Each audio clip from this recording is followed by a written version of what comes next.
여러분 안녕하셨어요.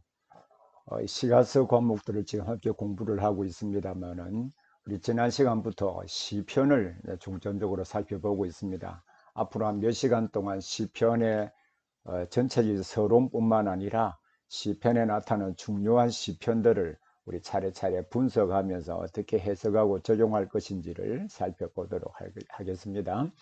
지난 시간에는 시편 전체가 어떤 책인지, 시편에 대하여 그 시편의 그 제목부터 시편의 유형, 시편의 특성, 시편의 기록 목적 등을 중점적으로 살펴보았습니다만, 오늘은 시편이 어떤 방식으로 기록이 되었는가, 그 시편의 문학적 특성과 그 문학적 특성이 본문의 핵심을 찾는 일과 어떤 연관성을 가지고 있는지를 살펴보겠습니다. 자, 이 점을 공부하기 전에 지난 시간에 공부했던 내용을 간략하게 화면을 보면서 스케치하며 넘어가도록 하겠습니다. 먼저 이 시편은 언약을 삶의 중심 원리로 삼고 살았던 개인과 공동체의 믿음과 경험, 시라고 하는 문학 장르에 담아 기록한 책이라고 했습니다. 하나님의 계시를 시라고 하는 문학 장르에 담아서 표현을 했기 때문에 당연히 시편을 이해할 때는 시라고 하는 문학 특성들을 이해하는 것이 본문의 핵심을 찾아가는 중요한 방법이라고 하는 것을 항상 기억할 필요가 있습니다. 특히 이 시편은 언약 백성들이 길고 다양한 역사적 상황에서 하나님과 맺은 그 언약 관계가 개인과 공동체에서 어떤 의미가 있는지 다양한 삶의 환경에서 경험했던 지혜나 믿음이나 갈등, 고통, 분노, 위기 등을 기록하고 있다고 그랬죠. 특별히 갈등이나 고통이나 분노가 생기는 이유는 그들이 믿었던 믿음과 그 삶의 현실 사이에 생기는 그 간격 때문에 오는 것인데, 거기에서 나타나는 많은 문제들을 구약의 언약 백성들은 어떻게 해소하고 문제를 풀어갔는가라고 하는 것을 시편에서 기록하고 있기 때문에 그들이 믿었던 믿음이나 또 그 믿음의 갈등을 겪을 때 어떻게 해소했는지 이 시편을 통하여 답을 주고 있습니다. 동시에 시편은 예수님께서 친히 말씀하시기를 모세와 또 선지자들과 시편에 예수님께서 나를 가리켜 기록된 것이 이루어져야 하리라 한 말이 이것이라 하시고 예수님의 십자가의 죽으심과 부활을 구약 성경과 연관지어서 설명해 주셨습니다. 이를 볼 때 시편도 예수 그리스도의 오심과 우리의 구원 역사에서 하나님이 어떤 분이시 동시에 하나님을 경험하는 이 문제와 관련되어서 아주 중요한 내용을 담고 있다는 것을 우리가 알게 되었습니다. 자, 이제 시편을 간략하게 중요한 내용만 간략간략하게 좀 짚고 넘어가겠습니다. 시편의 책 이름은, 시편이라는 영어 제목은 삶 또는 살트라고 하는 제목으로 붙여진 영어 성경도 있습니다. 히브리어의 미즈모르라고 하는 단어를 70인역에서 살모스 앞에 푸시는 푸는 묵음이거든요. 그래서 정확하게 발음하면 살모스입니다. 이 살모스라고 하는 뜻은 이 찬양하다라고 하는 읍살로우에서 왔거든요. 이 읍살로라고 하는 말의 그 명사형이 읍살모스입니다. 이 단어를 그냥 그대로 음력한 것이 그 오늘날 삶 또는 시편인데, 특히 우리 한국어 성경에 시편이라고 붙여진 것은 이 문학적 특성, 문학 장르를 이 시로 기록되었으니까 이 시편이라고 기록되었는데, 이것은 이 시편의 핵심을 찾아가는 일에 오히려 방해하는 요소가 됩니다. 사실 성경의 기록 가운데 전체 분량, 66권 전체 분량 가운데 4분의 3은 산문이고 4분의 1이 그 운문입니다. 여러분 잘 아는 이사야서도 운문이고요, 호세아서도 운문이고요, 예레미야서 같은 경우에는 절반은 운문이고 절반은 산문입니다. 그래서 문학 장르로 책 제목을 구분하는 것은 사실 적절하지는 못합니다. 그러나 우리는 이 과정들을 잘 이해하고 볼 때 우리는 시편 전체를 잘 이해할 수 있다라고 보기 때문에 어떻게 하여 이 책 제목이 붙여졌는가, 또 책 제목은 사실 게시된 것은 아니죠. 영감으로 게시된 것은 아니거든요. 그래서 전체 책의 올바른 의미를 이해하는 것은 시편을 통하여 기록된 하나님의 계시를 이해하는 문제와 맞물려 있다는 것을 제가 여러 차례 살펴보았습니다. 자, 시편의 기원과 표제도 이런 화면을 통하여 간략하게 스캔하고 가기를 바랍니다. 자, 시편의 편집과 기록 연대 부분은 약간 다시 한 번 더 말씀을 드리면은, 시편은 모세의 시가 주전 1446년 출애굽할 때이기 때문에 모세의 시가 이 기록이 되어 있고, 바벨론 포로 이후에 성전 건축한 이후에 기록된 시도 있거든요. 그래서 약 1000년간의 긴 기간 동안에 그 수많은 언약 백성들이 하나님을 향한 믿음과 또 믿음과 현실 사이의 갭으로 인한 이 갈등과 고통 등을 어떻게 해소했는지를 이 시편을 통하여 기록했는데, 이 시편이 전체 누군가에 의해서 편집되고 전해지고 수집되고 이래 배열이 되었다고 했죠. 그러나 다양한 배경에서 기록된 시이지만은 그 배열은 일정한 논리적 순서 또는 주제별에 따라서 배열했다는 것도 제가 여러 차례 말씀드린 바가 있죠. 그래서 시편의 최종 편집자가 배열한 이 순서 역시 그 시편의 의미를 역사적으로 어떻게 이해해 왔고, 동시에 우리가 오늘날 어떻게 이해해야 되는가라고 하는 중요한 플랫폼 역할을 한다는 것도 제가 말씀드린 바가 있습니다.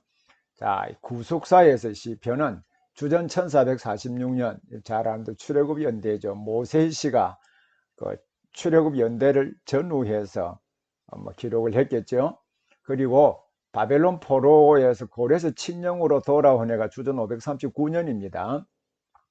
539년이고, 또 그 이후에 516년에 성전이 완공되었고, 또 성벽이 완공된 것은 이 444년이거든요.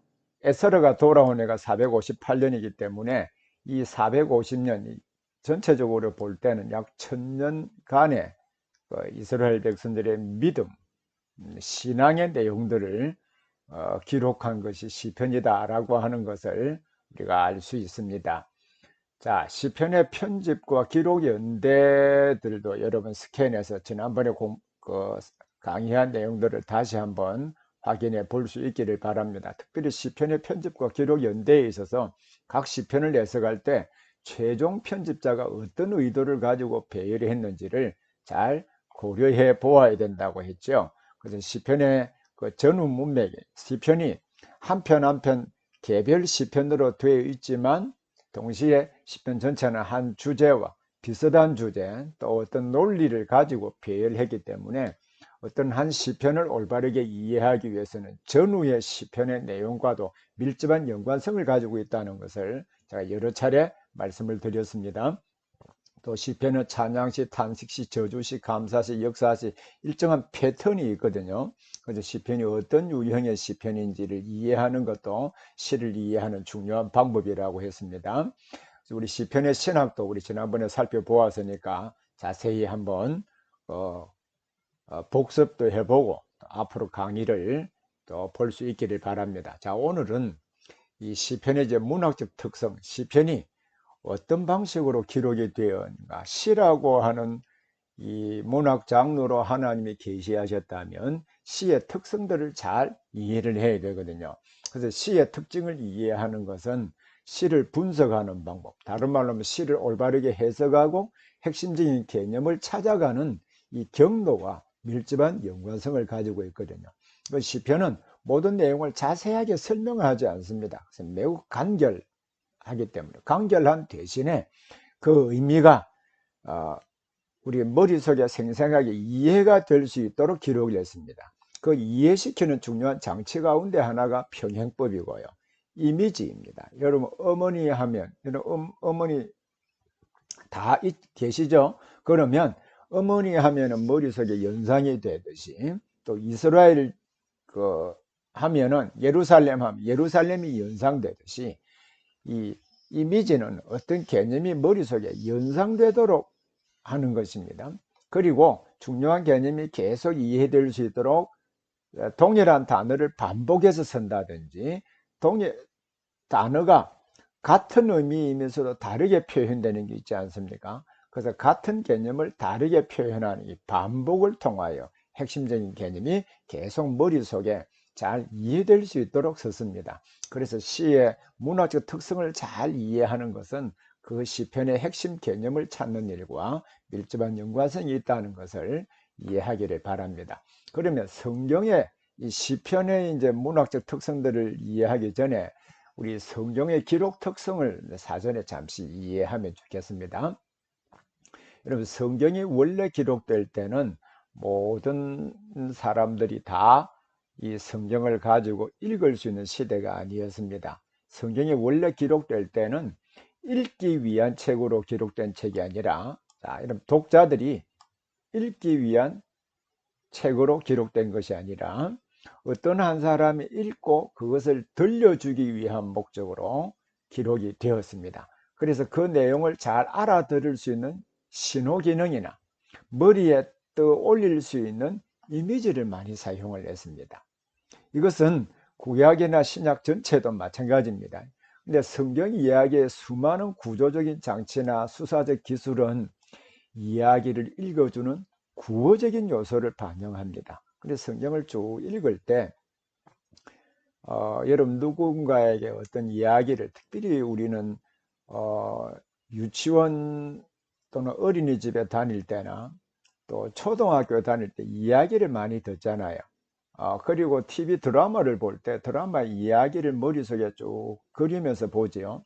마찬가지로 성경도 처음에 기록될 때는 이야기를 쭉 들려주는 방식으로, 또 어떤 내용들을 읽어줄 때 그 읽어주는 그 내용들이 쉽게 이해되거나 머리에 연상될 수 있도록 기록을 했습니다. 우리가 잘 이해하는 대로 참고적으로 보면 구텐베르크 금속 활자가 발명된 것이 약 1440년, 1436년에서 1446년 사이라고 보거든요. 그래서 우리 역사적으로 쭉 보면 1450년경에 라틴어 성경인 불가타 성경, 라틴 볼게이트라고 부르기도 하죠, 영어식으로. 이 불가타 성경이 인쇄가 되었고, 참고적으로 우리나라의 직지심체 요절이라고 하는 잘 아시죠? 1377년에 청주 흥덕사에서 처음으로 금속 활자로 인쇄가 되었습니다. 그럼 그 이전에는 목판 인쇄로 된 것이거나 아니면 직접 이렇게 다 카피 섰다는 말이죠. 직접 서서 전수해 주었다는 말입니다. 그러면 목판 인쇄도 작은 글씨를 인쇄할 수가 없습니다. 그러나 금속 활자부터 작은 글씨를 인쇄가 가능하게 되었거든요. 그러면 금속 활자 이후부터 사람들이 그 성경을 읽을 수 있었다. 청중들이. 그렇게 본다면 우리는 이 성경이 제일 처음에 사람들이 읽기 위해서 기록된 책이 아니라 사람들에게, 어떤 사람이 읽어 쭉 성로들에게, 언약 백성들에게 읽어주기 위한 목적을 기록되었다라는 점을 이해한다면 우리를 들을 때 그 의미가 잘 이해되도록 기록했다. 이 기본적인 전제를 잘 이해하시면 우리 책을 이해하는 데 큰 도움이 되리라고 생각을 합니다.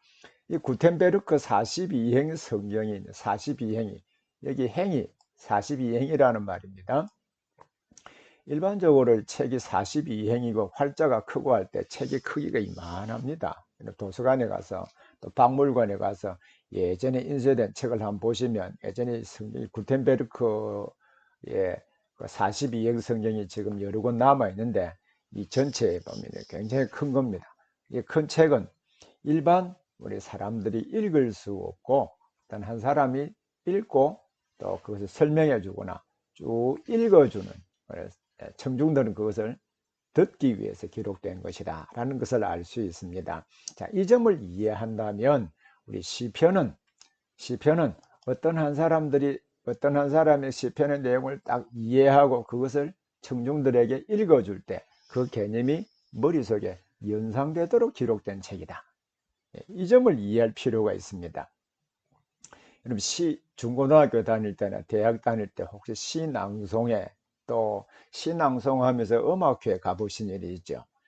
어떤 분이 시를 쭉 그 암기 낭송하거나 또 읽거나 할 때 그 시를 쭉 낭송하면 그 시어 자체가 머릿속에 쭉 연상되는 그런 경험들을 해보신 일이 있지 않습니까? 그죠?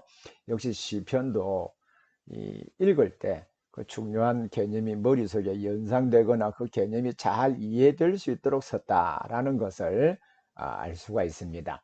그래서 시편은 운문이거든요. 포이트리, 운문인데 운문은 무엇을 말했는지 핵심도 정말 중요하지만 어떻게 표현하고 있는지 그 내용을 어떻게 말하고 있는지가 정말로 중요합니다.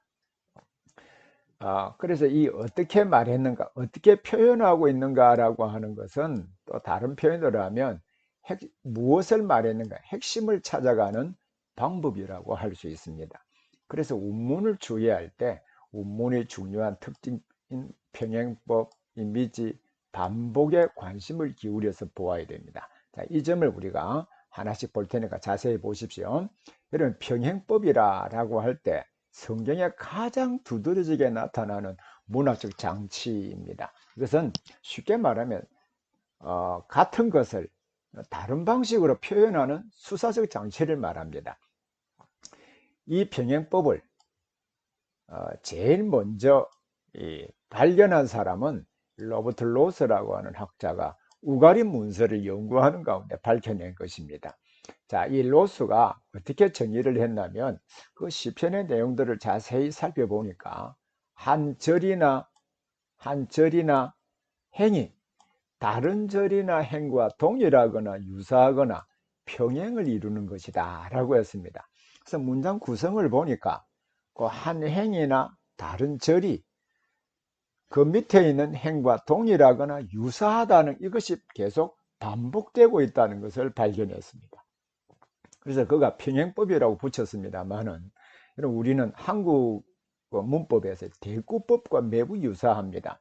우리 한국 민족문화 대백과사전을 찾아보면요, 비슷하거나 동일한 문장 구조를 짝을 맞추어 표현의 효과를 드러내는 수사법이다라고 했는데, 그 사실 이 영어 패러렐리즘, 이 평행법이라는 영어를 평행이라는 말이죠. 이 평행법을 신학자들 가운데 대꾸법이라고 번역한 학자들도 있습니다. 왜냐하면 대꾸법과 크게 다르지 않거든요. 근데 굳이 성경에서 우리가 번역할 때 평행법이라고 쓴 것은 대꾸법은 긴 문장을 말하지 않고 한 몇 개의 문장만 하거든요. 그런데 성경의 평행법은 한 두 문장 정도가 아니라 어떤 것은 매우 길게 여러 번 반복되어 나타나기도 합니다. 그래서 좀 더 넓은 의미로 대꾸법도 가능하긴 하지만 이제 좀 신학계에서 보편적으로 우리 책을 읽을 때 사용되는 평행법으로 이해하시면 이것을 이해하는 일에 더 도움이 되리라고 생각을 합니다. 그러면 예를 들면 평행법이 무엇인가 하는 것을 더 자세히 알 수 있습니다. 평행법은 유사평행법, 대조평행법, 종합평행법 이런 종류가 다양하거든요. 근데 제일 많이 사용되는 것 가운데 하나가 유사평행법입니다. 구약이나 신약에 많이 나타나거든요. 이 평행법을 잘 이해하면 이 성경에 예전에 보이지 않았던 것을 새롭게 볼 수 있고 그 의미를 더 분명하게 이해할 수 있는 매우 중요한 장점이 있습니다. 주현성이라고 하는 인문학자가 쓴 책 가운데 인문학이라는 책이 있거든요.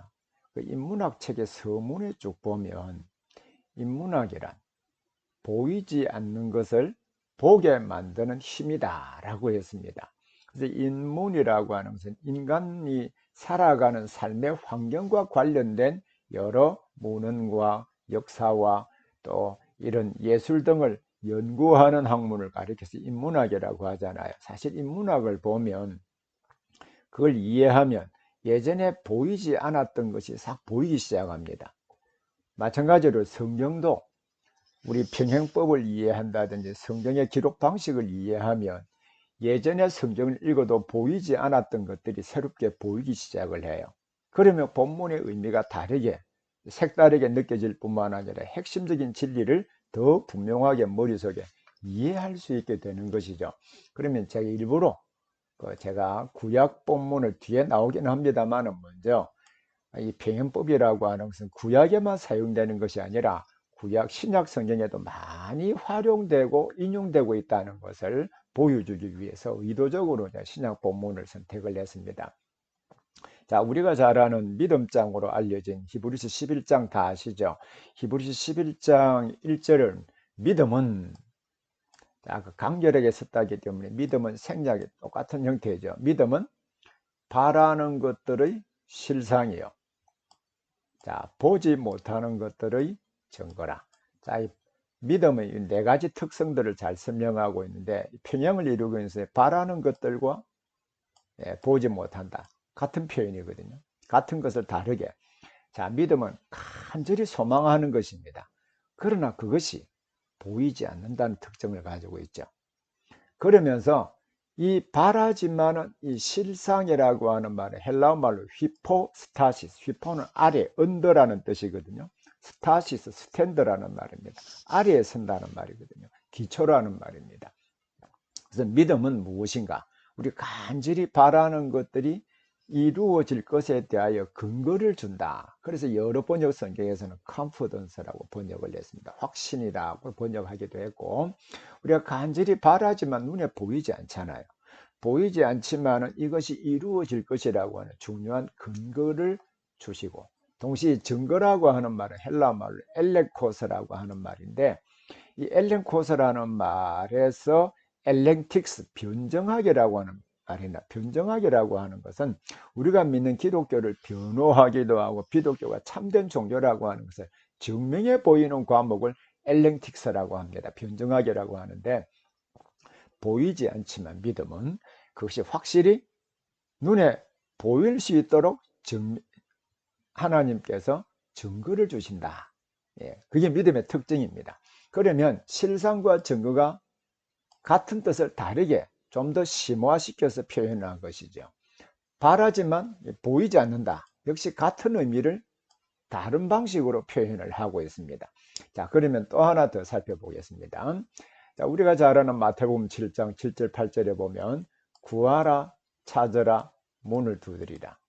그리고 구한다는 것은 넓은 범위에서 무엇인지 찾아다니는 것입니다. 찾으라 할 때는 구하다가 이제 목표 지점까지 조금 더 찾아가는 과정들을 이야기하죠. 문을 두드리는, 찾는 그 목표 지점에서 문을 두드리는 것. 일종의 논리적인 진전은 분명히 있습니다. 그리고 구하는 것이나 찾으는 것이나 문을 두드리는 것이나 넓은 의미로는 같은 뜻을 다르게 표현한 것입니다. 너에게 주신다, 찾아낸다, 열린다. 같은 표현을 다르게 표현한 것이죠. 이게 유사평행법입니다. 유사평행법이고요. 자, 유사평행법인데 A, B, C 이것도 유사평행법이지만 이것을 다시 한번 반복해요. 자, 구하는 이마다, 찾는 이는, 두드리는 이에게. 이 두 개 또 반복이지요. 예. 그래서 A, B, C 형태와 A-, B-, C-인데 이 두 개를 선을 나누은 것은 이 구조와 이 구조가 역시 평행을 이룹니다. 그래서 이것도 평행법이고 이 큰 것도 역시 큰 구조로 평행을 이루고 있습니다. 그래서 평행구조라고 하기도 하죠. 그래서 유사평행법은, 이 평행법은 신구약 성경에서 아주 많이 활용되는 의미 전달 장치, 일종의 그 수사적 장치라고 하는 것을 꼭 기억을 하면 본문을 이해하는 일에 저는 큰 도움이 되리라고 생각을 합니다. 자, 그러면 우리가 잘 아는 시편 1편에 있는 시편 1편에 복 있는 사람은 다 외우고 있는 말씀이죠. 복 있는 사람은 악인들의 꾀를 따르지 아니하고 죄인들의 길에 서지 아니하고 오만한 자들의 자리에 앉지 아니한다. 자, 여기 악인, 죄인, 오만한 자들, 이 악인들을 다른 방식으로 표현한 것입니다. 그렇죠? 그러면서 꽤, 길, 자리, 말 자체는 다르고 의미 자체는 다르게 보이지만 실상은 꾀는 머리에서 나오는 거잖아요. 머리에서 나온 것을 이제 행동으로 옮기는 것이죠. 옮기고 그 자리에 도달하는 것입니다. 그래서 따르지 아니한다, 서지 아니한다, 앉지 않. 이 분명히 논리적인 진전이 있습니다. 그렇죠? 예. 그렇지만 이 세 의미는 전혀 다른 의미를 말하는 것이 아니라 같은 것을 다르게 표현함으로 말미암아 복 있는 사람이 어떤 사람인가? 이것을 이 악인들의 삶과 대조적으로 보여주는 효과를 가지고 있는 것이죠. 그래서 이것이 평행법입니다. 자, 평행법은 또 다르게 보면, 자, 시편 7편 16절에 있는 말씀인데, 그의 재앙은 자기 머리로 돌아가고, 한 번만 써도 되잖아요. 재앙이나 그가 행하는 포악한 행동들, 자기 정수리, 머리인데 머리 꼭대기를 정수리라고 하잖아요. 자기 머리로 돌아가고 자기 머리에 정수리에 내린다. 요 같은 표현을 다르게 한 것입니다. 또 하늘이 하나님의 영광을 선포하고, 또 하늘과 동의어가 역시 궁창이잖아요. 더 넓은 의미로 궁창인데, 하나님의 영광을 그의 손으로 하신 일을, 그러면 하나님의 영광과 그의 손으로 하신 일을 같은 표현일까? 같은 표현을 다르게 한 것입니다. 여러분, 이 히브리어에서 영광이라고 하는 말이, 영광이라는 말이 히브리어로 카보우드라는 말입니다. 그래서 제가 칠판이 있으면 써보면 제일 좋은데, 자, 히브리어를 써보면 이렇습니다. 예, 요 카보우드라고 하는 말인데, 이 말의 그 동사가 요 카베이드라는 말입니다. 드러낸다, 무겁게 한다, 어떤 것을 나타내 보인다. 명사형으로 보면은 하나님의 얼굴, 모세가 하나님의 얼굴을 보여달라고 그 출애굽기에 요청을 하죠. 그때 하나님의 영광을 내게 보여주겠다라고 하시면서 하나님의 영광이 쭉 지나갑니다. 그래서 얼굴이나 영광을 같은 의미로 사용되고 있어요. 그런데 우리는 영광이라는 말은 신학에서도 굉장히 중요한 단어이기 때문에 우리 사전을 찾아서 용례가 어떻게 되는지 확인해 보는 것은 매우 중요하거든요. 그래서 영광이라는 말이 하나님이 주체가 되어서, 잘 보십시오. 하나님이 주체가 되어서 하나님이 그의 영광을 나타내셨다라고 할 때 하나님 자신이 어떤 분이신지 보여주셨다는 말이잖아요. 근데 반대로 우리가 주체가 되어서 하나님께 영광을 돌렸다라는 말이 쓰지요. 그러면 우리가 하나님께 영광을 돌렸다는 이 단어가 동일한 단어일까요? 다른 단어일까요? 동일한 단어입니다. 그러니까 우리가 하나님께 영광을 돌렸다는 말은 아무도 하나님을 본 사람이 없고 하나님을 잘 모르잖아요. 그러나 우리가 말하는 것이나 우리가 행하는 그 일을 통해서 하나님이 그 일을 행하셨고 하나님을 드러내는, 높이는 그 일을 가리켜서 우리는 하나님께 영광을 돌렸다. 어떤 일을 해서 성취를 했어요. 이건 자기의 노력과 또 자기의 열심의 결과라고 일반적으로 그렇게 보잖아요. 그러나 우리 성도는 이 모든 일들이 사실 아무리 자기의 지혜가 뛰어나고 상황 자체로도 자기의 능력으로 이루어진 일처럼 보인다 할지라도 하나님의 배후에 일하시지 않으면 그 모든 일이 의미가 없을 뿐만 아니라 안 이루어지는 거잖아요. 그래서 우리는 그 일을 통하여서 이 일은 내가 한 것처럼 보이지만 실상은 하나님이 하셨습니다. 이게 하나님께 영광을 돌린다는 말, 같은 의미입니다. 그래서 하나님이 주체가 되어서 그의 영광을 하늘에 나타내고 궁창이 그의 손으로 하나님이 행하신 모든 일들을 통하여 하나님이 어떤 분이신지 우리 자연 만물을 통하여서 하나님이 그가 행하신 일은 사람이 한 일이 아니야. 그래서 하나님이 하신 일을 드러내는 거죠. 그래서 하나님의 영광과 이 하나님의 영광을 자연 속에서 어떻게 표현되어 있는가, 또 세상 속에 어떻게 표현되어 있는가. 그래서 하나님의 영광과 그의 손으로 하신 일은 같은 뜻입니다. 그래서 평행법이죠. 선포한다는 말에 나타나.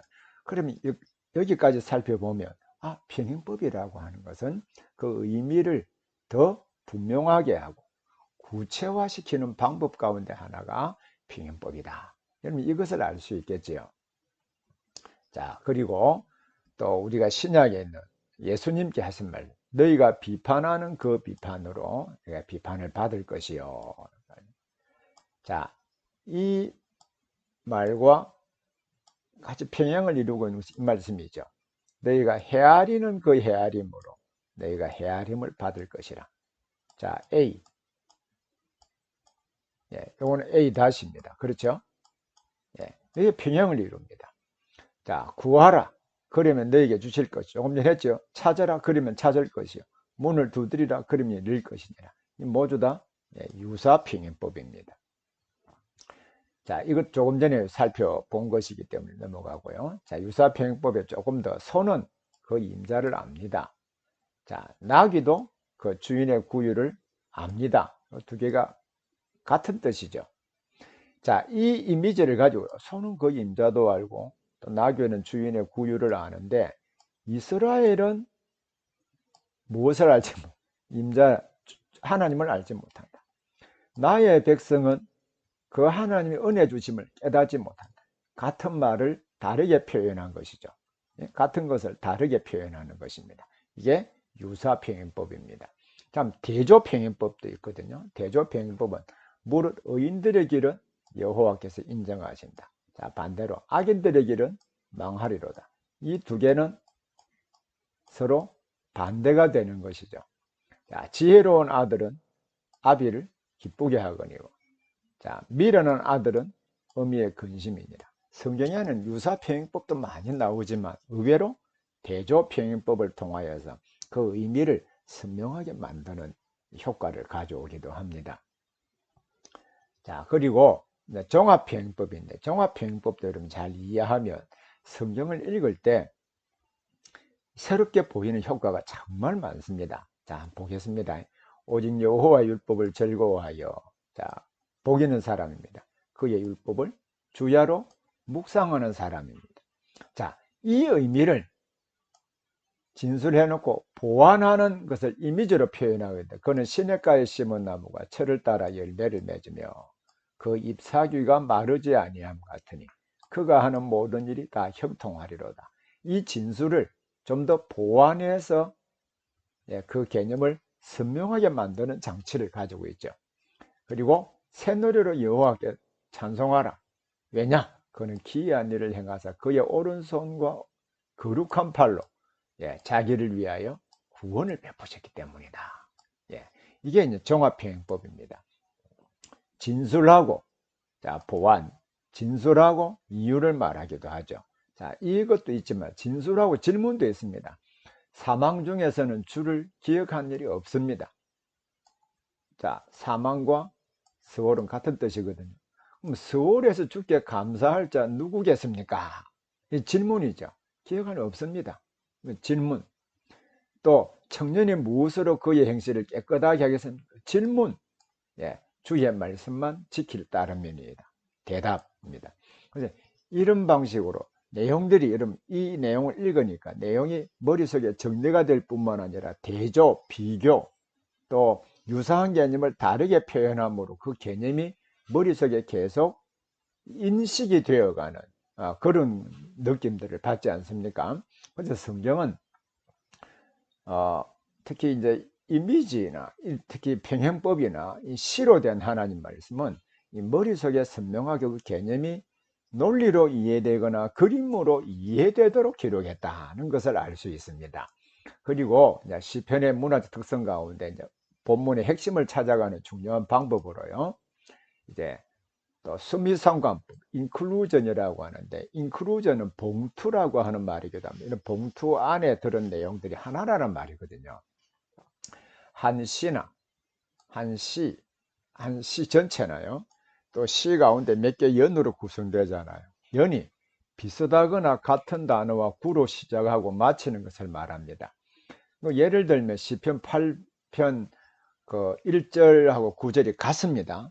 시편 106편, 113편, 104편 이쯤에서 처음에 할렐루야, 마지막에 할렐루야. 그래서 이거 할렐루야 시편이라 라고 말합니다. 시편 8편에 보면 자, 여러분 제가 성경을 한번 강의를 들을 때 성경 같이 가지고 계시죠? 꼭 또 잠시 클릭을 해서 좀 쉬고 성경하고 찾아서 대조도 해보고 그렇게 해보기를 바랍니다. 자, 시편 8편을 제가 읽어보면 이렇습니다. 1절에 여호와 우리 주여 주의 이름이 온 땅에 어찌 그리 아름다운지요 주의 영광이 하늘을 덮었나이다. 8절도 동일합니다. 마지막 9절도 동일해요. 그래서 이 처음과 끝이 같은 것을 우리는 수미상관법이라. 그러니까 우리 수미상관법이라고 하는 것은 말 자체로 보면 수, 처음이죠. 머리입니다. 미, 꼬리잖아요.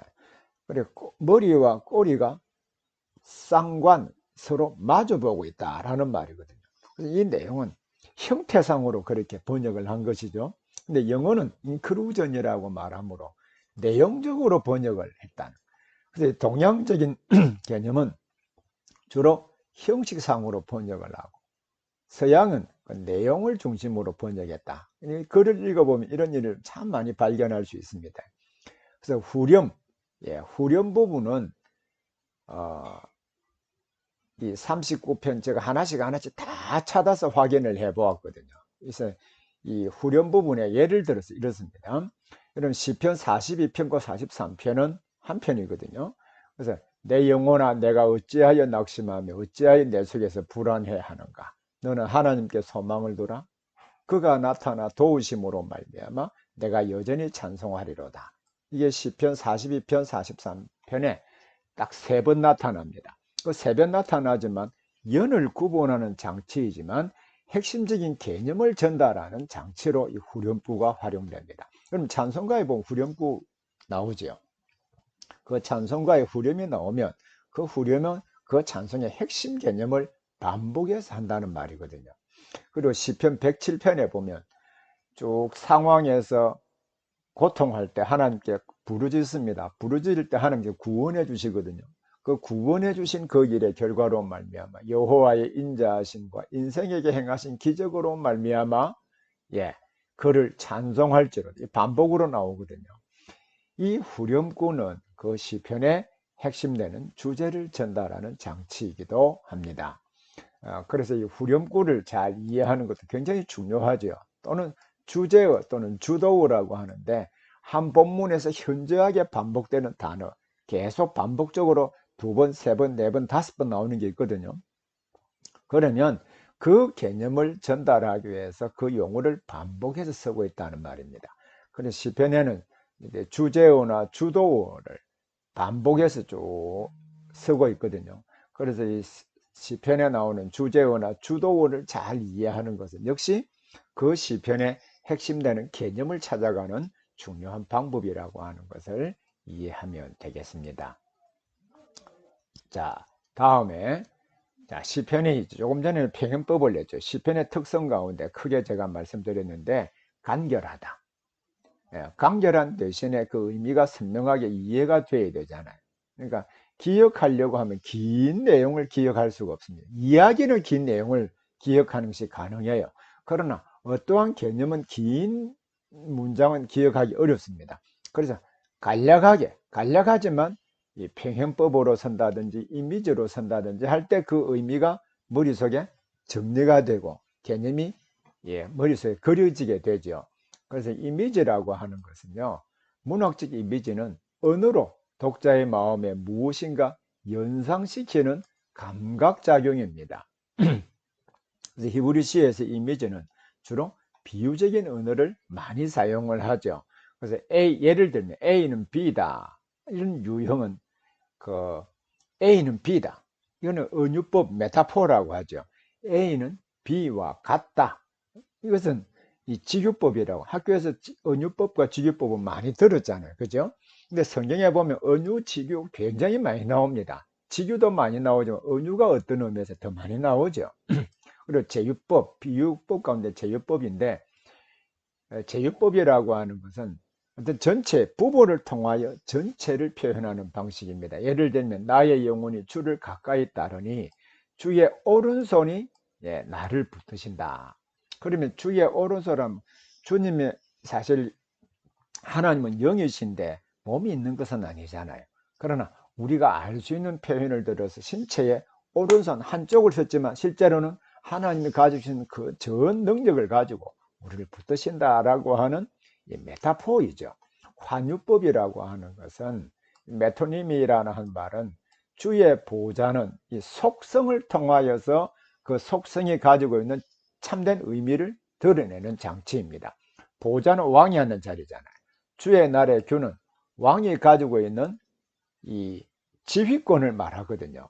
지휘권을 말하니까 그러면 왕의 보좌나 규는 하나님이 온 세상을 통치하시는 분이시다 라는 이 의미를 이 보좌나 이 규가 전달해 주고 있다는 것입니다.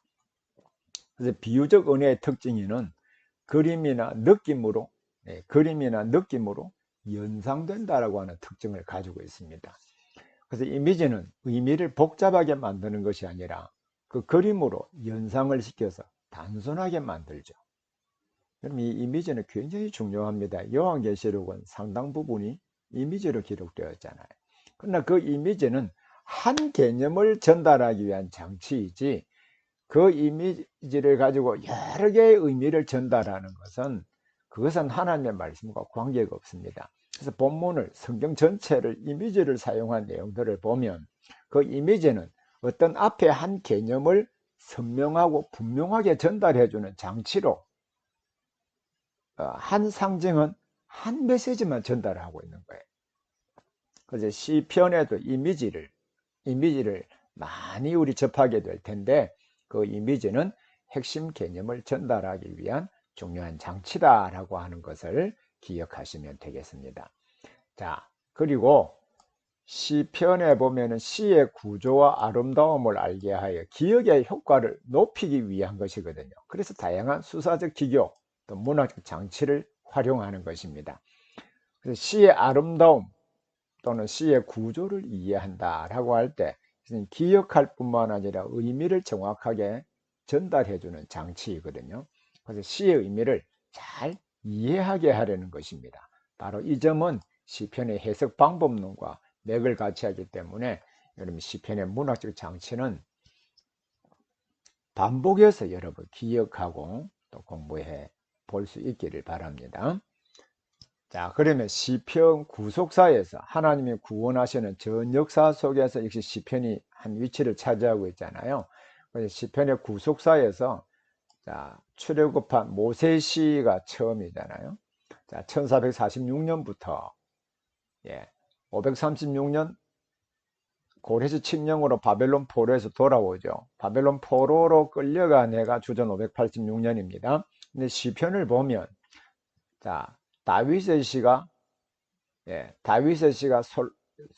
사울 이후에 다윗은 1010년부터 970년까지 다윗이 통치했잖아요. 그리고 솔로몬은 970년부터 930년에 통치했습니다. 그런데 이런 시편을 보면 다윗의 시가 상당히 많죠. 다윗의 시가 많습니다. 고라 자손의 시, 아삽의 시, 대부분 다 그 레위 지파와 연관되어 있고 예배할 때 찬송이 되어 있잖아요. 그래서 이러한 예배를 체계화하고 어떤 표준화한 사람이 다윗이거든요. 역대기에 보면 자세히 나타나 있는데, 그래서 이 출애굽 모세 시대부터 왕정 시대 바벨론 포로, 또 바벨론 포로에서 끌려가서 포로 생활하는 가운데 지은 시도 있고요. 포로에서 돌아와서 여전히 페르시아의 지배하에 고통한 하나님의 통치와 하나님의 임재 메시아를 기대하며 지은 시도 있거든요. 그래서 이 구속사에 이 전 시대를 망라하여서 쓴 것이 시편입니다. 그러니까 약 1000년 이상의 긴 이스라엘 역사기간 동안에 하나님의 언약 백성들이 말씀을 어떻게 무엇을 믿었는가, 또 그 믿음과 현실 사이에 생기는 그 갭, 간격으로 말미암아 어떤 갈등을 겪었고 그 갈등을 어떻게 해소했는가, 이런 점들을 시편에서 기록을 하고 있기 때문에, 그럼 구속사에서 특히 이제 하나님의 구원, 하나님의 주권적인 은혜 부분, 동시에 그 역사 속에서 인간의 책임 부분, 같이 구속사에는 두 부분이 같이 있거든요. 이 두 부분도 같이 이해할 필요가 있습니다. 그래서 구속사라고 할 때 하나님이 우리를 구원하시기 위해 역사 가운데 행하신 그 사건을 구속사라고 합니다. 그 사건과 관련해서 우리 언약 백성들의 믿음과 또 그 언약의 말씀을 믿고 살았던 개인과 공동체의 경험들을 기록하고 있는 것이 여러분 시편이거든요. 그래서 이 구속사의 개념도 잘 다시 한번 확인해 보기를 바랍니다. 구속사는 예수 그리스도의 아버지 하나님이잖아요. 예수 그리스도의 아버지께서 자신의 백성과 사랑의 교제 가운데 살고자 하는 계획, 자, 이 부분 제가 고딕으로 써놨는데, 이걸 다른 말로 하면, 자, 하나님께서 자기 백성과 교제하며 살고자 하는 계획. 자, 그럼 이것이 어, 구원의 다른 표현이기도 한데요. 요한복음 17장 3절에 보면 예수님이 영생이 무엇인지 정의해 주신 바가 있습니다. 영생은 이것이니 유일하신 참 하나님과 그가 보내신 자 예수 그리스도를 아는 것이라 했죠. 유일하신 참 하나님과 그가 보내신 자 예수 그리스도를 안다라고 하는 말은 이론적이고 지식적인 알을 말하는 것이 아닙니다. 이 알은 하나님과 이렇게 교제하는 지식을 말합니다. 그러니까 하나님과 자기 백성과 이 사랑의 교제 가운데 살고자 하는 게 영생인데, 이 동일한 표현으로 우리 생명이라고도 하고, 또 이 영생 얻은 자가 사는 장소를 우리 천국 또는 하나님의 나라, 또 이 하나님 나라로 갈 수 있는 사람은 예수 그리스도 안에서 구원받은 사람이잖아요. 그래서 구원과 생명과 영생과 하나님 나라와 천국은 같은 개념입니다. 그래서 구속사는 예수 그리스도의 아버지 즉 하나님께서 구원 계획 또 영생을 주고자 하는 계획을 성취하시기 위하여 일하시는 역사적 사건 전체를 구속사라고 합니다. 이 구속사는 하나님의 주권적인 은혜와 인간의 책임적인 부분으로 이루어져 있거든요. 그러면 시편의 구속사에서 하나님의 은혜는 어떻게 표현되어 있는가? 자, 하나씩 좀 간략하게 보겠습니다.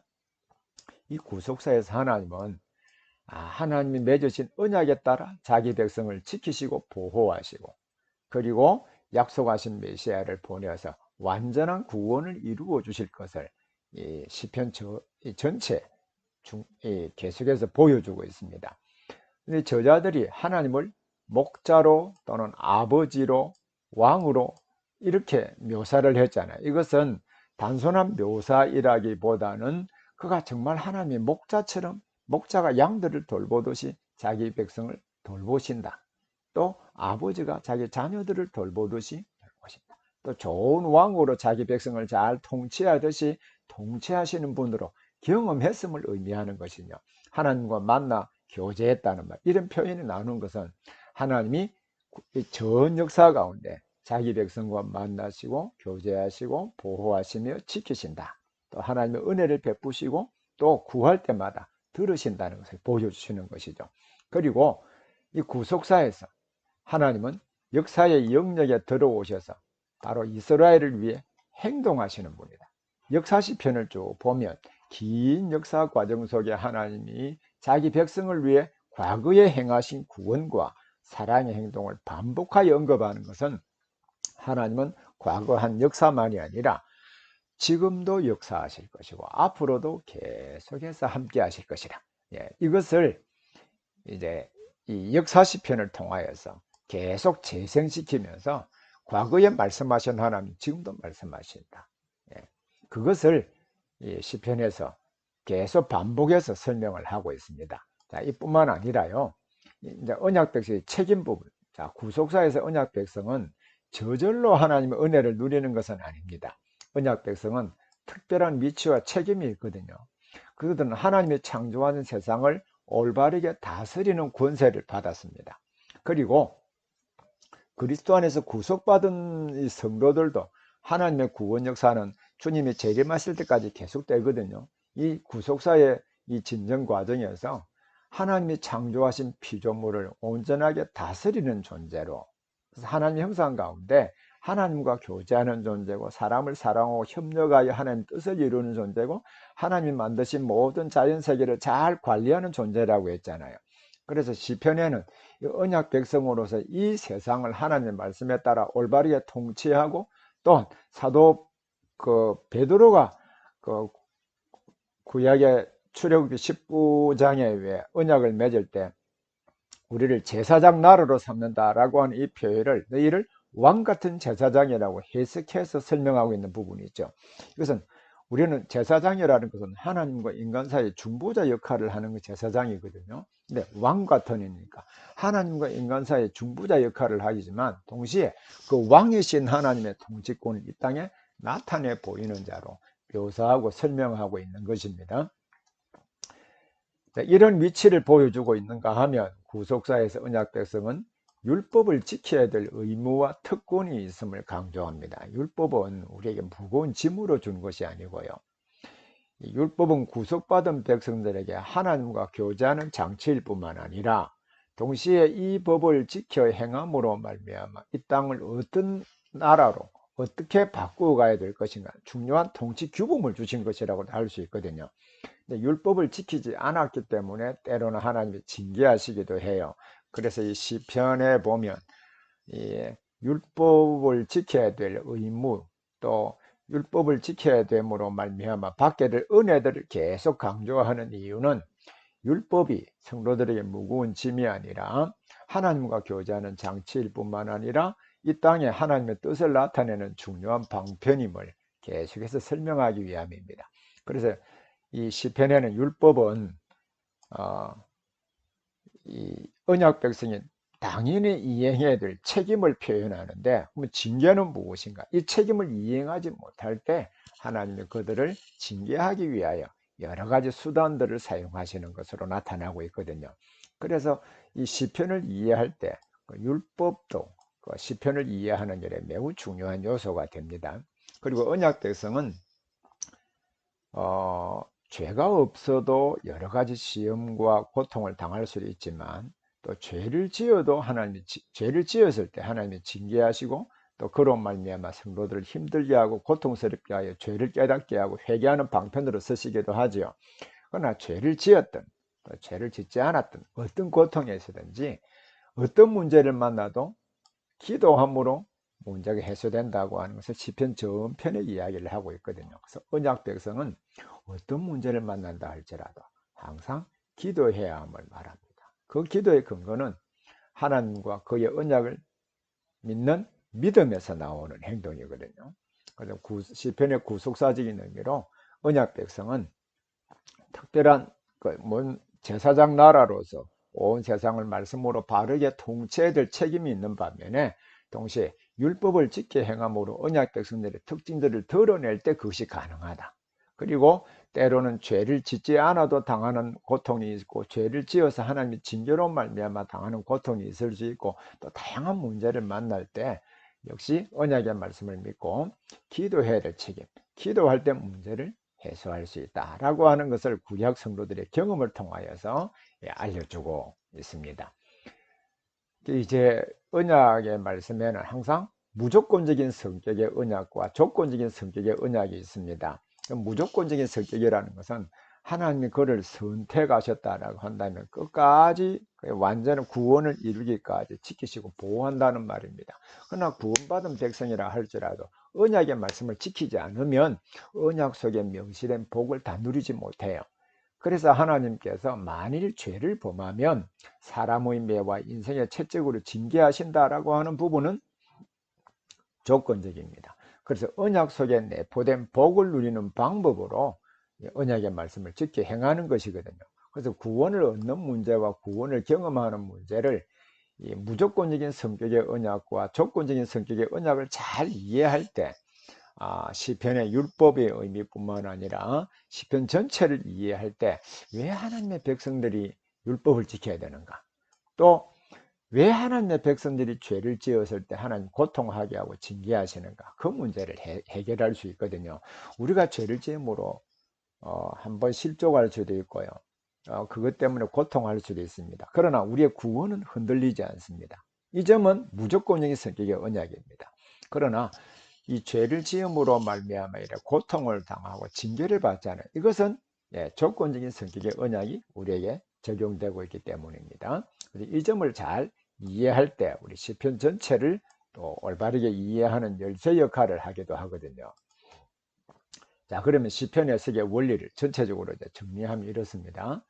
시편의 표제, 표제에 보면 역사적 표제가 있기도 하고 또 그 안에 저자가 나타나기도 하고 선집이 나타나기도 하고 또 어떤 음조에 맞추었는지 또 뭇라벤이라고 하는 지난번에도 말씀드렸습니다만 아들의 죽음이거든요. 그러면 그 시편 전체가 굉장히 무겁다는 말입니다. 8번째 줄에 맞춘 노래 이것도 이 현악기 가운데 8번째 줄은 제일 저음을 말합니다. 그러면 그 시의 내용 자체가 매우 무겁다는 것이거든요. 시편의 표제를 고려하는 일은 역시 시편의 그 의미와 느낌을 결정하는 중요한 요소가 됩니다. 또 최종 편집자가 배열한 시편의 문맥 150편 전체가 아무런 의미 없이 배열해 놓은 것이 아니라 중요한 주제별로 또 중요한 사건의 흐름에 따라 논리적으로 배열했기 때문에 배열한 시편의 문맥도 굉장히 중요하다. 또 시편이 어떤 유형의 시편인지, 이 저주시인지 탄식시인지 감사시인지 일정한 패턴이 있잖아요. 그 패턴은 역시 본문을 이해하는 일에 매우 중요한 의미를 가지고 있거든요. 그 신학적 주제, 하나님은 어떤 분으로 묘사하고 있는가, 언약 백성들의 책임은 무엇인가, 또 예루살렘과 시온, 메시아에 대한 중요한 신학적 주제를 담고 있잖아요. 그리고 각 시편이 신약 성경과 어떤 연관성이, 자, 신약 성경에 구약의 시편을 많이 인용하고 있습니다. 그것은 핵심되는 메시지를 전달하고 그 의미를 더 분명하게 만드는 역할도 하고, 또 구속 역사에서 그 시편이 그리스도와 어떻게, 또 우리 그리스도인들과 어떻게 연관되는가라고 하는 것을 설명해 주고 있거든요. 그래서 신약 성경과 어떤 연관성이 있는지, 그리고 시편의 구조, 문학적 특징들을 알아야 시편의 의미를 잘 이해할 수 있다고 했죠. 그리고 각 시편이 긴 역사 가운데 어느 시점에 있는가, 즉 구속사적으로 하나님의 주권적인 은혜 부분, 인간의 책임적인 부분들을 우리 시편을 통하여 살펴보아야 된다는 말입니다. 동시에 각 시편이 현 시대에 어떤 의미가 있는지를 잘 살피는 것은 역시 시편을 이해하는 매우 중요하다고 했습니다. 자, 그러면 지금까지 공부한 내용들 가운데 우리 시편 3편, 자, 다음 시간에는 시편 전체의 서론인 1편, 2편, 그리고 4, 5, 6 차례차례 중요한 내용들을 한번 살펴보려고 합니다. 여러분, 우리 시편 3편을 한번 제가 제 책에 보면, 여러분 제 책 다 가지고 계시죠? 교재. 그 시편 주해에 보면 우리 개역 개정판에는 이 시의 특징들을 따라서 이렇게 번역한 것이 아니라 산문 형태로 쭉 이렇게 해 놓았습니다. 그러나 산문 형태로 되어 있지만 그 시의 특성을 따라 딱 분석해 놓으면 시의 의미를 더 분명하게 또 핵심되는 개념을 찾아가는 중요한 방법이 되거든요. 자, 이게 시편 3편을 같이 한번 읽어 보겠습니다. 다윗이 그의 아들 압살롬을 피할 때 지은 시. 여호와여, 나의 대적이 어찌 그리 많은지요. 일어나 나를 치는 자가 많으니이다. 많은 사람이 나를 대적하여 말하기를 그는 하나님께 구원을 받지 못한다 하나이다. 셀라. 여호와여, 주는 나의 방패시요 나의 영광이시요 나의 머리를 드시는 자시니이다. 내가 나의 목소리로 여호와께 부르짖으니 그의 성산에서 응답하시는도다. 셀라. 내가 누워 자고 깨었으니 여호와께서 나를 붙드심이로다. 천만인이 나를 애워사 진친다 하여도 나는 두려워하지 아니하리이다. 여호와여, 일어나소서. 나의 하나님이여, 나를 구원하소서. 주께서 나의 모든 원수의 뺨을 치시며 악인의 이를 꺾으셨나이다.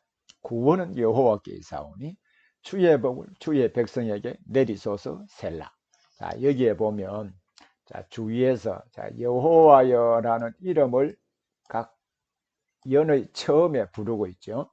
그리고 다윗의 그의 아들 압살롬을 피할 때 지은 시이기 때문에 이 표제에 보면 이 시의 역사적 배경을 이해할 수 있겠죠. 예. 그리고 여기에 보면 나의 대적이 어찌 그리 많은지요.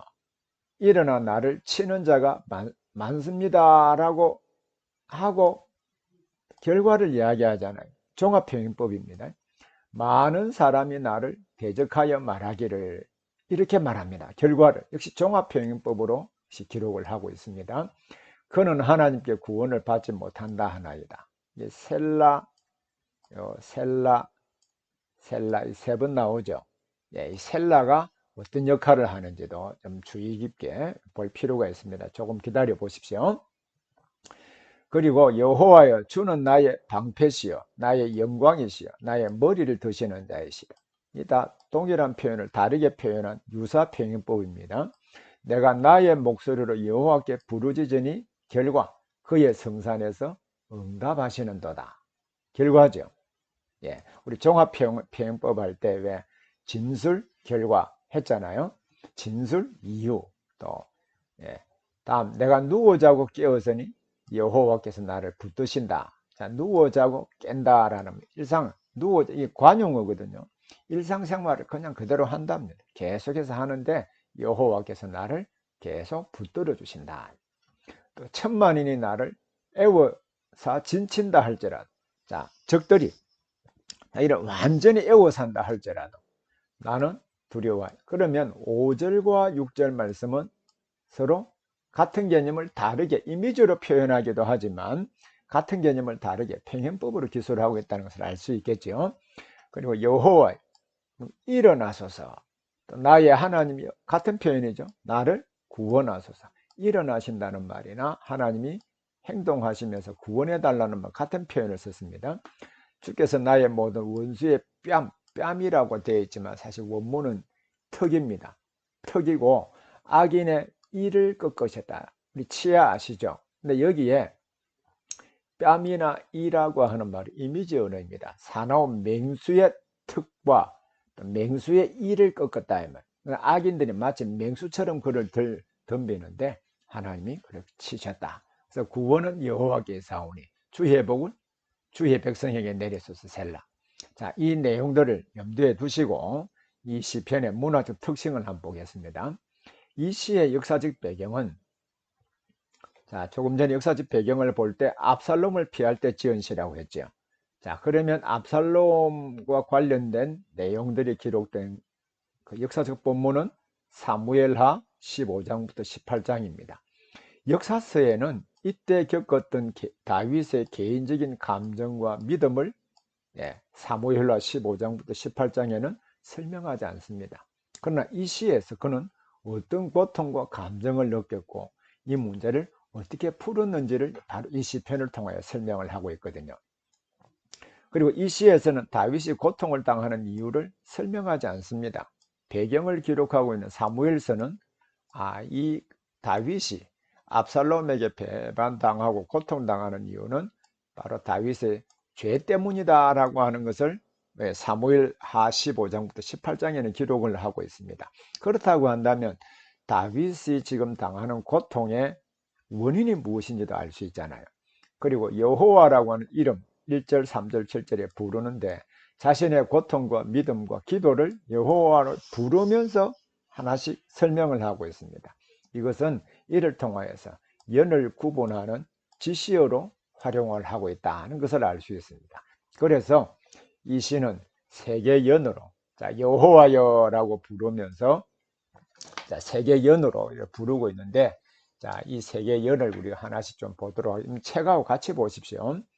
자, 1절, 2절에서는 다윗이 지금 당하는 고통, 3절부터 6절에서는 그가 가지고 있는 믿음이 무엇인가, 이 믿음에 근거해서 기도하는 내용으로 이 시가 이루어져 있습니다. 여러분, 만약에 이 시편 3편을 가지고 설교를 한다고 할 때, 처음에 다윗의 고통, 그리고 다윗의 고통의 원인도 알 수 있잖아요. 역사 시편을 통해서. 그래서 이 고통, 그럼 오늘 성도들의 고통과 어떻게 연관되는가? 그러면 다윗이 고통 속에서 그가 가졌던 믿음은 무엇인가? 그래서 오늘도 우리 그 문제를 해소하려고 하면 다윗의 믿음과 우리의 믿음 간의 상관관계를 설명하면 되겠죠. 그때 그 믿음의 표현이 기도로 표현되었는데 오늘 우리의 기도와 어떻게 연관되는가? 이렇게 설명이 되어야 이 설교 시편을 올바르게 이해하게 되는 거죠. 자, 그러면 이 시편 3편을 조금 더 자세히 보면 이 시에서 다윗의 대적이 많다고 했는데 그들은 누구인가? 자, 나의 대적이 어찌 그리 많은지요? 라고 했지요. 근데 압살롬 표제에 보면 압살롬을 피할 때 지은 시입니다. 그러니까 압살롬을 피할 때 여러분 다윗을 따르던 사람도 있었습니다만 다윗을 대적한 사람 아히멜렉을 비롯해서 많이 있었잖아요. 그들을 두고 말합니다. 그래서 압살롬을 피할 때 다윗이 어떤 고통 가운데 있었고 다윗 주변의 핵심들이 어떤 배반을 했고 어떤 고통을 주었는가 하는 것을 알 수 있습니다. 그래서 많은 사람들이 이 다윗이 압살롬을 피하여 도망갈 때 자, 한 말이 이 사무엘하에 보면 잘 나타나 있죠. 3장 그 시편 3편 2절에 보면 뭐라고 이야기했는가 하니까 그는 하나님께 구원을 받지 못한다. 다른 말로 하면 그는 하나님께 버림을 받았다. 이렇게 이해했다는 말이죠. 그러면 다윗이 고통하는 원인은 도대체 뭔가? 자, 그 원인은 물론 그의 죄 때문입니다. 여호와께서 또 이와 같이 이르시기를 보라 내가 너와 내 집에 재앙을 일으키고 바세바를 취한 일로 나단이 한 말입니다. 내가 내 눈앞에 내 아내를 빼앗아 내 이웃들에게 주리니 그 사람들이 내 아내들과 더불어 백주의 대낮에 동침하리라. 너는 은밀히 행하여서나 나는 온 이스라엘 앞에서 백주의 이 일을 행하리라. 그리고 16장 22절에 보면 압살롬 이에 사람들이 압살롬을 위하여 옥상에 장막을 치니 압살롬이 온 이스라엘 무리의 눈앞에서 그 아버지의 후궁들과 더불어 동침하니라. 이 행동은 나는 왕이다 라는 의미이거든요. 그 일을 도모한 사람이 아히멜렉입니다. 예전에는 다윗의 모사였거든요. 이러한 점들을 보면 당시에 다윗이 고통당하는 그 이유가 무엇이며 얼마나 많은 사람들이 그를 힘들게 했는가. 비록 그가 죄 때문에 사실 이런 문제를 당하고 있지요. 그러나 이 문제를 어떻게 해소하는가. 자, 그 다음 부분에 보면 자, 3절부터 6절은 그의 믿음을 담고 있다고 그랬죠. 여호와여 라고 하면서 그의 믿음을 어떻게 고백하고 있는가. 자, 아까 조금 전에 말씀드렸습니다만 평행법으로 여호와는 나의 방패, 보호해 준다는 말이죠. 나의 영광이다. 영광이라는 말은 그를 높여주고 그를 드러내주는, 그래서 그것을 다른 표현으로 나의 머리를 드시는 자, 자신의 삶을 회복시켜 줄 수 있는 분으로 하나님을 고백하고 있습니다. 그래서 다윗은 그의 믿음을 어떻게 표현하고 있는지 그 다음 보십시오. 그 다음 보면 이렇게 되어 있습니다. 내가 나의 목소리로 여호와께 부르짖으니, 기도라는 다른 표현이 있는데 부르짖다는 표현을 썼잖아요. 간절하게 하나님께 외친다는 말입니다. 그리고 난 뒤 이런 말을 썼습니다. 내가 나의 목소리로 여호와께 부르짖으니 그의 성산에서 응답하시는도다. 셀라. 자, 셀라의 의미가 뭔가? 약간 누워 자고 깨달라는 말은 평상시 일상생활을 한다는 말입니다. 자, 여기 셀라의 의미를 좀 이해하기 위해서 이 셀라라는 표현을 잘 기억하십시오. 성경에 이 셀라라고 하는 말이 나오면 악상부호로 잠시 쉰다는 쉼표의 의미가 있습니다. 그리고 다음에 나오는 절에 목소리를 높이라 라는 의미도 있습니다. 자, 믿어야 할 진리를 말하는 보편적인 규칙으로 영원히, 오늘 우리가 기도할 때 아멘이라는 표현을 쓰지요. 영원토록 그것은 진리입니다. 아멘, 이런 뜻이거든요. 또 음성의 변화나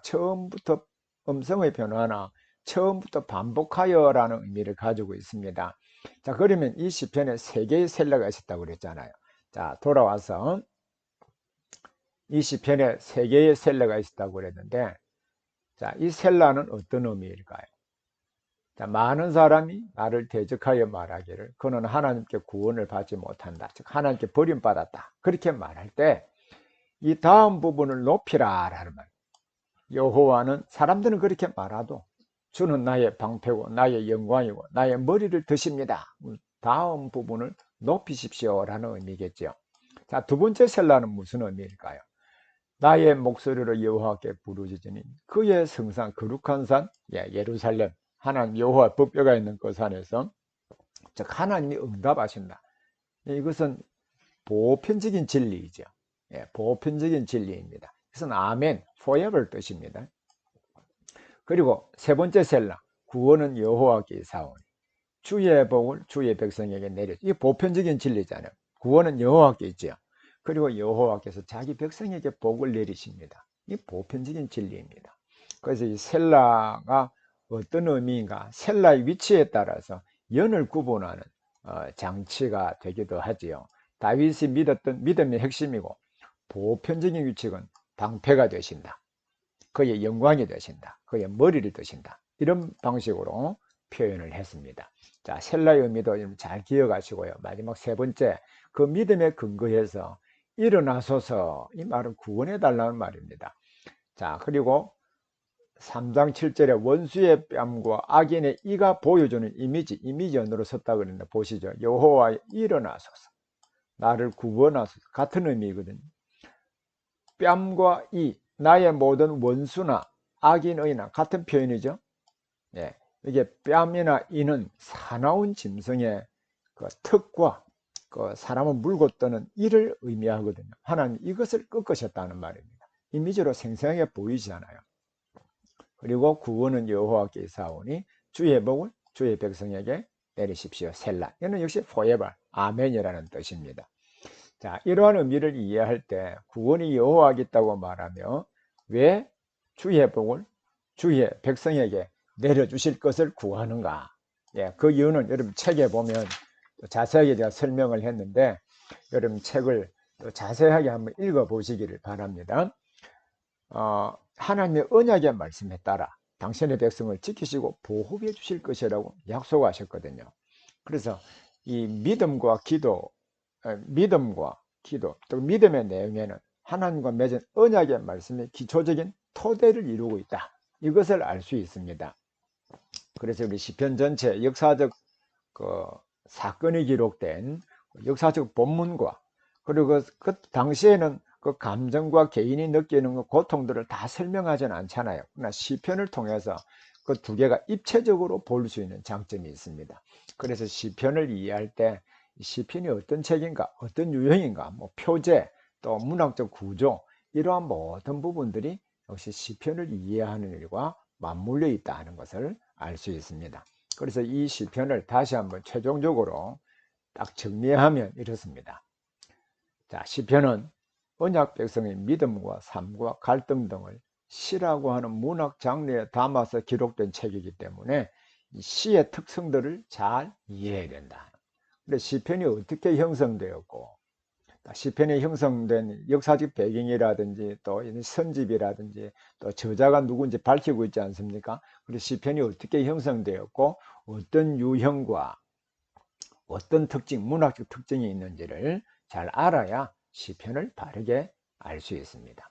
그리고 시편도 역시 예수 그리스도와 연관된 시이기 때문에 어떻게 그리스도와 연관되는가, 그리스도 중심적으로 해석하고 적용해야 되고, 이 시편의 내용, 그 당시에 경험했던 하나님의 백성들의 내용이 2000년이 훨씬 지난 우리에게 어떻게 연결되고 적용되는가 하는 점들을 우리가 자세히 살펴보고, 또 그럴 때 이 시편을 바르게 해석할 수 있고, 또 이 시편을 바르게 가르칠 때 우리에게도 공감이 되지만 우리가 가르치는 청중들에게도 공감을 불러일으키고 하나님을 의지하는 믿음을 가지게 만드는 것입니다.